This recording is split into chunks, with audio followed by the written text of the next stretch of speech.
नमस्कार प्यारे बच्चों, जैसा कि यूपीटीटी के अंतर्गत आप एक ज्ञान पिपासा चैनल को सब्सक्राइब कर चुके होंगे। मुझे पूरा विश्वास, अगर आपने अभी तक इस चैनल को सब्सक्राइब नहीं किया है तो निश्चित तौर से यूपीटीटी में सफलता प्राप्त करने के लिए आप इस चैनल को सब्सक्राइब करिए और यूपीटीटी को पास करके आप एक आदर्श शिक्षक बने। आज हम आपको हिंदी सेगमेंट के में वर्णमाला पढ़ाएंगे। वर्णमाला हमने आपका समय बचाने के लिए सब कुछ पहले से लिख लिया है। तो वर्णमाला में हमें सबसे पहले जानना होगा वर्ण क्या है। वर्ण जो भी ध्वनि है हिंदी की, जो हम सुन सकते हैं, देख सकते हैं, देख तो नहीं सकते हैं, ध्वनियों को महसूस करते हैं। तो जिन ध्वनि को हम सुन सकते हैं सारी की सारी ध्वनियाँ वर्णमाला के अंतर्गत आती हैं।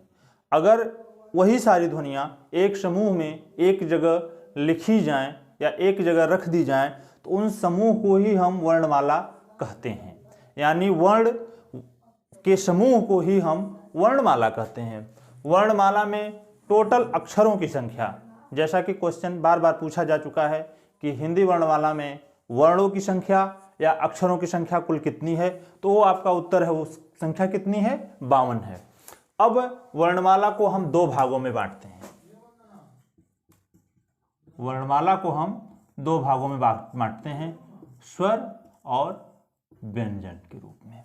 वर्णमाला दो भागों में बांटते हैं, पहला स्वर और व्यंजन। स्वर क्या है? जिसको बोलने के लिए हमें किसी और की सहायता की आवश्यकता नहीं पड़ती है, स्वर कहलाता है। व्यंजन क्या है?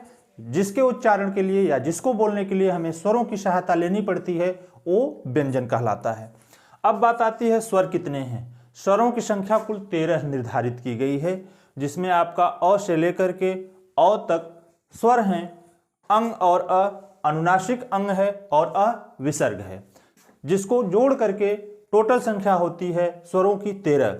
और व्यंजन क से लेकर के प तक ये वर्ग के अंतर्गत आते हैं। यहाँ का क वर्ग है, ऐसे ही च वर्ग, ट वर्ग, त वर्ग और प वर्ग, ये वर्ग व्यंजन है। वर्ग व्यंजन का मतलब है, आपने क वर्ग की बात की तो क, ख, ग, घ और अंगा, यह 5 वर्णों के समूह को क वर्ग कहते हैं। हिंदी वर्णमाला में व्यंजन के अंतर्गत वर्णों की वर्ग वर्णों की संख्या 25 है, क से प तक। उसके बाद आपका य, र, ल, व आता है। य, र, ल, व को हम अंतस्थ व्यंजन कहते हैं। Most repeated question, very important.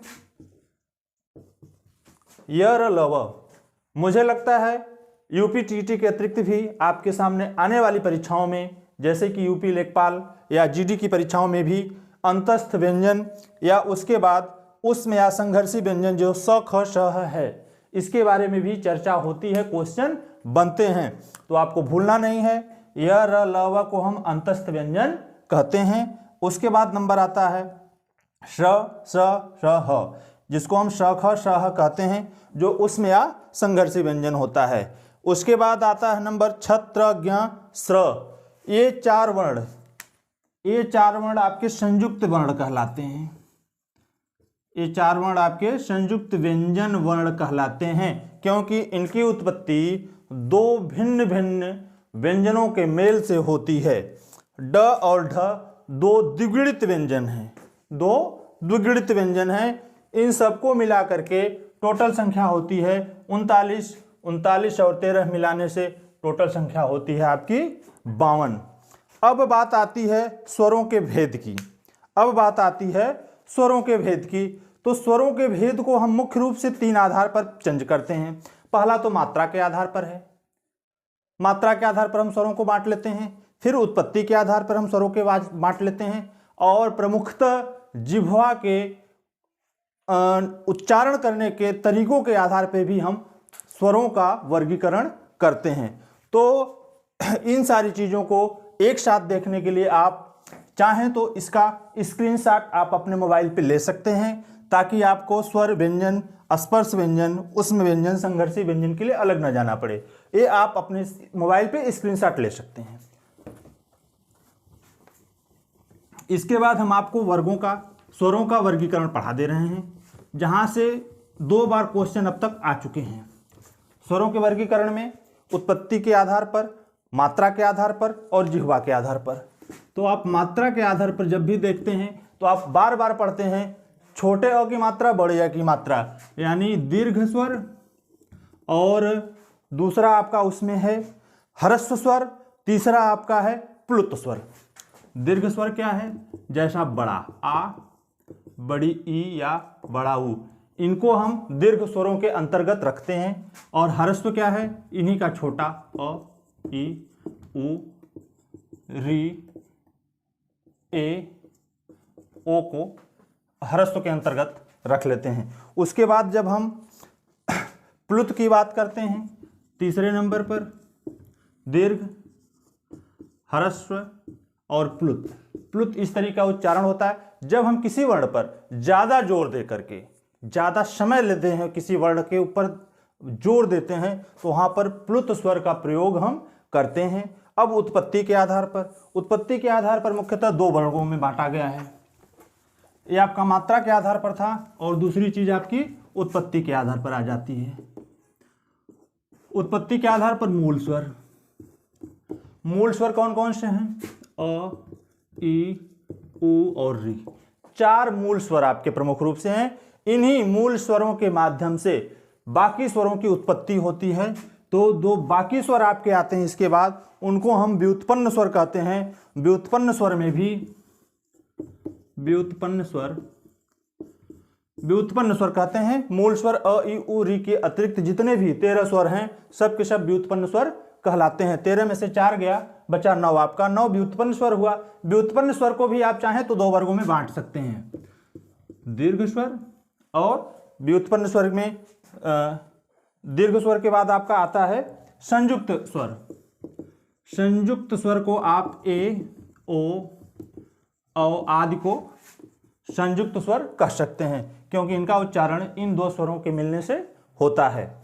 और जो तीसरी बात प्रमुख रूप से आती है, जिह्वा के द्वारा जो उच्चारण के लिए हम प्रयत्न करते हैं, उसके रूप में जिह्वा को कितने प्रकार से हम घुमाते हैं, उसके रूप में हम उसको प्रमुख रूप से 4 भागों में बांटते हैं।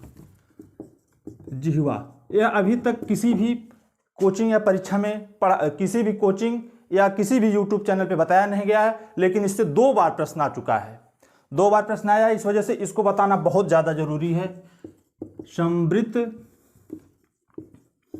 अर्धसंवृत,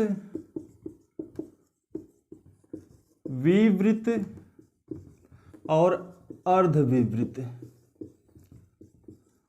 तो इस प्रकार से हम देखते हैं ई, ई, उ, ई, उ और री, ई, उ और बड़ा उ आपका समृद्ध स्वर के अंतर्गत आ जाता है। अर्ध समृद्ध स्वर में आपका ए और ओ आता है, और आपका अर्ध विवृत में अ, ए, औ और आ आता है। अ, ए, औ और आ आता है। आपका बचता है अर्ध विवृत स्वर। अर्ध विवृत स्वर में केवल बड़ा आ आता है।